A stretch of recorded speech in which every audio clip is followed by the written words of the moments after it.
I know the source of the natural flavors. So that's one thing. Number two, why are natural flavors kept secret? Why don't they list what is in them?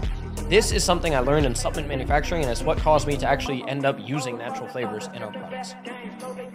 These natural flavor companies operate like this. There are only about, I don't know the exact number, but there's probably 50 flavor houses across the world that specialize in making different flavors, either naturally or artificially, okay? There's some companies like the one we use that only do natural flavors. There's no cross-contamination.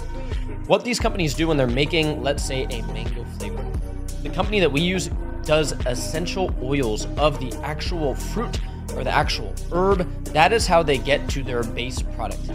But it's not just mango in there. They have a unique recipe, which no one gets disclosed it, and here's why. It might be maybe, 1/4 part mango, a little, 1/4 part peach. There might be a touch of lemon in there. There might be a touch of orange, like to bring out the citrusy notes that when you bite into a mango, you get almost like some citrus in there, some sweetness. So it isn't just mango. You know what we would do